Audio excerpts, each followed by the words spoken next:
Hey y'all, welcome back to my channel. So in today's video, we are going to be doing a budget breakdown for businesses. A lot of videos that I do see online go over how you break down your personal budget, but no one really talks about how to break down your business budget. So in this video, I do want to just go step by step and just show you guys how you can break down your business budget and how you can make sure that you have more than enough and have a budget set for your expenses, such as like marketing, supplies, inventory, you name it. So if this is something that you are interested in watching, then make sure you hit that subscribe button and also hit the like button, so that way it lets me know that this is something that you're interested in and this is something that you will enjoy.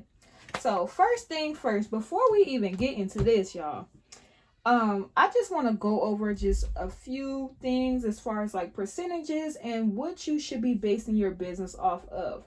Now, you don't have to follow this step by step with the numbers. I know that when you see them, it's going to be like, but this is what works. This is what I do in my business for Beautiful Brown Strands, and it has been helping me stay on track and make sure that I'm not going over budget, or also to making sure that I am not playing myself. So before we get into this, I just want to show you guys this breakdown.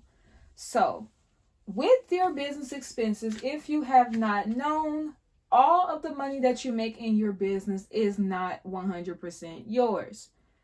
Yes, you want to pay yourself when it is time, but you want to make sure that you are allocating money to go back into your business for taxes, unfortunately, because if you live in America, you have to pay taxes, and still be able to make sure that you are paying yourself when it does come to the point where you go full time and your business is making enough money to sustain you and your lifestyle. You want to make sure that you already set aside that budget percentage that you are going to be paying yourself in the future. So this is the breakdown and how I do it. So 34%, I make sure that I put aside that I pay myself.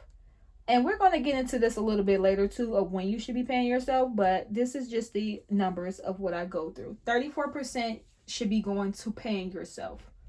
30%, you want to make sure that you set aside. I know that sometimes it does not exceed the 30% in the taxes, but I just want to make sure that you guys have more than enough. Then you go file your taxes for your business and you don't have enough. So 30% tends to be the good cushion spot for saving for your taxes.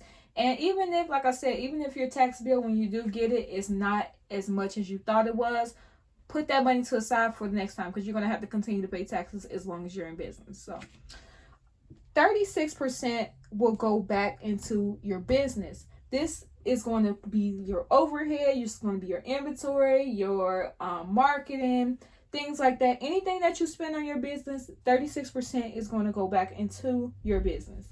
So I just wanted to break that down for you guys, so that way when we start going over these numbers, you guys already, you can see and know what I am doing. So let's go ahead. All right. So we are going to do a mock budget for July for a business breakdown. So first thing first, you want to make sure that you write down your income. So of course, for your business, so for this mock budget, we are going to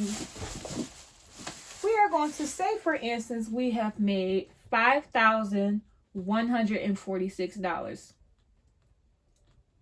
Okay? Unfortunately, that's not all of our money, because Uncle Sam wants his coins, okay?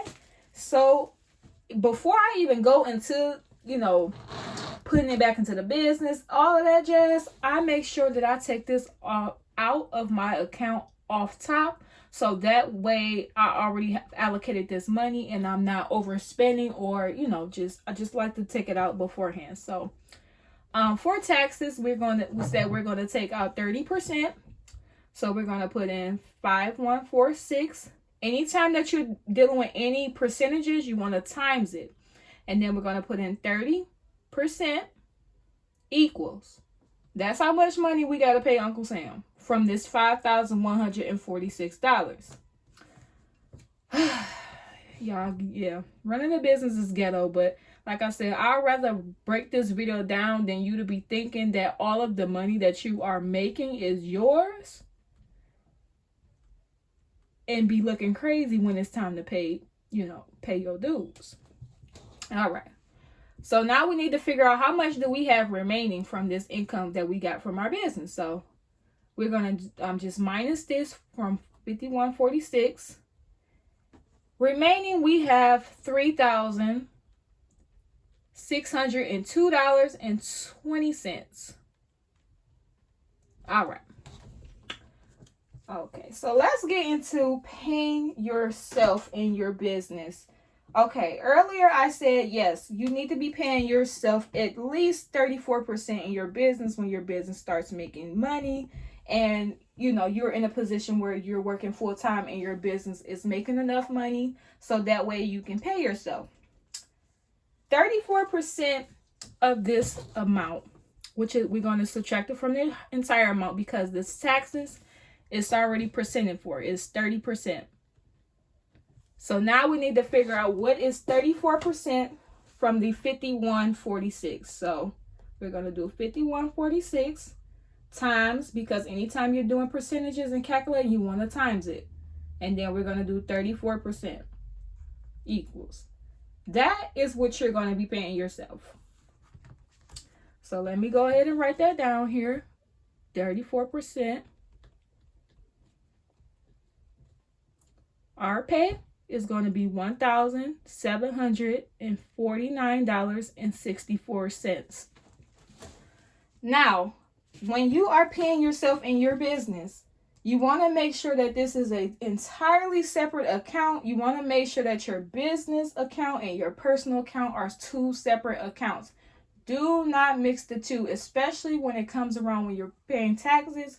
You don't want to go through the headache, and you don't want your accountant to go through the headache of trying to figure out what's what and what needs to be accounted for and what is a write-off and what is not. So just to avoid all the confusion, I would just recommend that you guys have a totally separate account that you are either doing a owner's withdrawal from. So you're going to go to the bank and do an owner's withdrawal from your business account and take that money out and put it into your personal account, or you're just going to put yourself on payroll. Either way it go, do not spend your money that you're going to be paying yourself from your business account. Put it in your personal account, okay? Now, what I would recommend, and I'm going to show you guys an example of that as well, especially if you are in your first year or two in business, you want to make sure that you are literally putting the most money that you can back into your business. That first year or two is going to be crucial. And I know we see the girlies on the internet hitting $1 million years, hitting 6 figures, and that is because literally in the beginning of their businesses, they were literally putting their money back into their businesses. They were not spending their money. Now they can spend their money because their business has grown to the point where they can pay themselves comfortably and still reinvest in their business comfortably, and it makes sense number-wise. So in that first year or two, I would definitely recommend that you just put this 34% in back into your business alongside with the money that you're going to be putting in your business anyways. So that way you can continue to grow your business. But like I said, I'll show you guys a breakdown of that as well and what that could look like for you. But we're going to move on to the next session, which is the going back into your business. So we know that we're going to be putting 36% back into the business. So what is 36% going to look like for this? And with your business, you can just plug in your own numbers. This is going to be for a monthly amount of what it is. So if you want to pay yourself weekly, if you want to pull your numbers weekly, you just adjust the numbers accordingly. So I have the 5146 in the calculator. We're going to do 30 times 36% so we can figure out what that number is. It spits out $1,852.56. So that is the money that is going to be going back into the business if we decide to just pay ourselves right now. So I'm going to go ahead and write that down. So we now know, because we have broken down our budget, we've broken down our income, made sure we took out our taxes, we paid ourselves. We know after everything's said and done, we have $1,852.56 left to put back into our business. So This is why it is so important, and I'm going to link it in the show notes and also in the description, why it is so important to not only know your numbers in your business, but make sure that you are pricing your products and services correctly, because listen, this can all flop and not make no type of sense if you do not have your numbers right. And we're going to get into the numbers right now. So, say for instance, my overhead, so my Shopify, I got an emailing list. I pay for a couple subscriptions that help my Shopify store go seamless. Say for instance, all that totals out to be $100. Okay. Inventory. If you have a product-based business, 9 times out of 10, you're going to be paying for inventory unless you're doing drop shipping. But even if you're doing drop shipping and you're constantly coming out with new products, I would hope that you are spending money to actually test out the product and, you know, market it to your audience. So, but say for instance, you are a product-based business like myself, inventory, we're going to put $1,000 back into that. For our supplies, we are going to put $800 because we get our stuff from Amazon and we don't really require too much for, you know, supplies will be like thank you cards. It'll be like if you do tissue paper, if you have bubble mailers, or if you use the USPS stuff, that will go into your supplies. Inventory is literally the inventory that you're going to be getting from your vendor or whatever the stuff you need to make your stuff. So shipping, because we have our customers paying for shipping on their own, or if you have a high ticket product that does have to be shipped out, I would recommend you guys watch my pricing video on how you can include the pricing in the actual overall price. So that way you're not paying so much in shipping, because shipping can rack up, and I would highly recommend that you have your customers pay for shipping themselves. So for shipping right here, I'm going to put $50 because that's just so that I can fill my gas tank up so I can get to and from the post office, dropping up the packages. And also too, DoorDash has a feature on there that you can have them pick up your packages for you. It's a $5 fee up to 5 packages. But what I do is I put a lot of orders inside of a bag, and then, you know, we make it do what it do. And I haven't had any, you know, nobody complaining yet, so. All right, so for savings, we are going to give savings $200 because we want to just save up for, say for instance, a business opportunity comes up in the future, or we just want to, you know, you want to make sure that you always have savings, because in business, we all know that stuff comes up. You might get somebody who does a chargeback or whatever the case may be. You just want to make sure that you always have something in your savings account with your business. Employees or contractors are going to get $100 because maybe we want to get some graphics done on Fiverr, or maybe we seen an ebook or something, or somebody's offering a service of maybe they want to run the social media pages for you for $25 an hour, and you only need them for 4 hours. So you already have a budget for that for $100. So that way, if you need that, it'll be available to you. And then for marketing, we're going to give marketing $300. And this is going to be if you want to, you know, collaborate with influencers, if you want to run ads, whatever the case may be, if you want to, you know, upgrade how you are presenting your products, say you want to invest in props, anything like that. Marketing budget, you want to make sure that you have a marketing budget, especially if you're going to be hiring somebody to do the marketing for you. First thing they're going to ask you is, what is your marketing budget? And you like, I don't know. You want to know these things because you don't want to say for instance, somebody asks you, or you thinking that your marketing budget is $1,000. Okay, well, we know that realistically, we only have $300 available for this budget. Where are you going to be pulling this money from? Inventory? Your overhead? Your savings? Like, where is this money going to be pulling from? You want to always make sure that you know your numbers at all times. It is so important. So let's just add these numbers up just to make sure that it makes sense and make sure that we did not go over. So we know that our budget is $1,852.56. We're going to add up the overhead, which is $100. The inventory, $1,000. Our supplies is $100.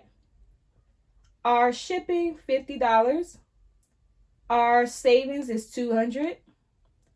Our employees or contractors is $100.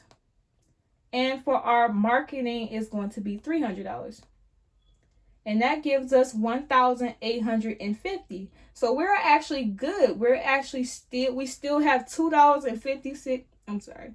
We still have $2.56 left in our budget for this. So these numbers are not bad. I'm not bashing them at all, but I'm just saying, if you want to grow, especially if you are in your first year or two in your business, you want to make sure that every dime, every penny that you can scrape is literally going back into your business. Your number one goal in your first year or two of business should be growth, expansion, getting your name out there, getting the word out about your business, making sure that people know that your business exists. That should be your only focus for the first year or two.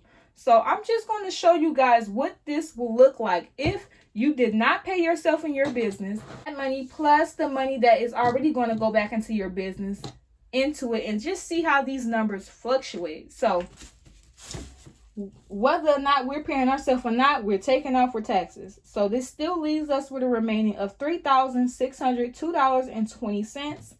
I decided not to pay myself for the first year and only rely on my 9 to 5 to make sure that it is taking care of my basic needs, making sure that I have everything that I need personally, so that I'm not depending on my business, especially in the first year, to take care of me. So now I have a budget that's going back into the business of 70%.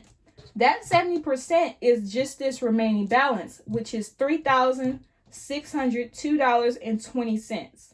Now look how our numbers change as we have more money to put back into our business.